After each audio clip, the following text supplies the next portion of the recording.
Hey, this is Craig Harris. I'm the editor-in-chief of IGN DS, and we're going to talk to you today about Mario Kart DS.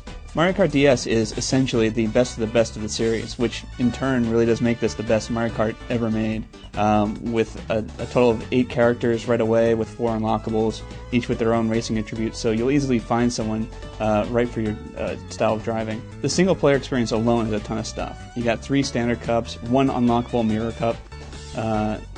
All told, there are 32 tracks, 16 new, with 16 recycled from the Super Nintendo, N64, Game Boy Advance, and GameCube versions of the series. Half the game is driving, but the other half is attacking other players and defending against their own attacks with all the Mario-style weapons in the game, like turtle shells and banana peels, as well as using mushrooms to gain extra boosted speed.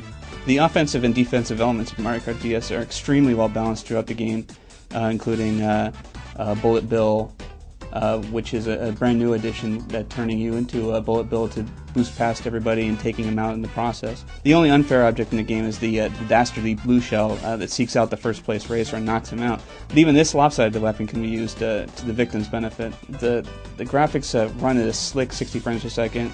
It's super fast and smooth.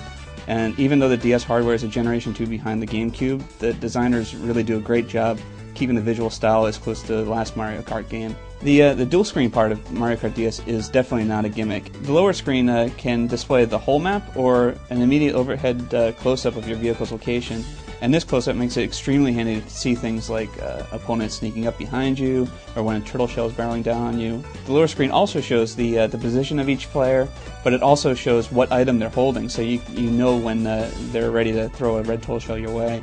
Another cool use of the lower screen is in a time trial mode where you're racing against a ghost racer. The lower screen actually shows you the path of what the other player did, so you can actually follow along on how that person actually did a much better lap time than you did. This game has 6 arenas which can be used both in the battle mode as well as the new Shine Runner mode. The Shine Runner mode is a new mode where players try to score those Mario Sunshine pickups and have the most of them when time runs out. And this is the first Mario Kart game to actually have bots in battle mode, so you can actually play up to 8 players in the arena being controlled by computer opponents. Mario Kart is one of the best multiplayer against the Nintendo DS. You can have 8 players in the network, and you only need 1 cartridge to do this, but to get the full experience, everyone's going to need a copy of the game. And even with all that wireless traffic going on, the game barely lags or slows down with all 8 players. Of course, the reason why everyone's looking at this game right now is because it's the first Nintendo DS game to go online. It's also the first time Mario Kart's officially gone online. The interface is elegant, but you have to keep in mind that the feature list is pretty restrictive. You also don't have the ability to choose your matchups. All that work is put on the servers. You can play your friends, but only if you have his friend's code, and he has yours, and you're both looking for a game at the same exact time. But even with those restrictions, you still have access to all the carts that you've unlocked in the single-player mode. And for personal customization, each player can have their own little graphic icon so people know who's who in the race. Mario Kart is no doubt in my mind the best in the series, and it's easily 2005's best Nintendo DS game.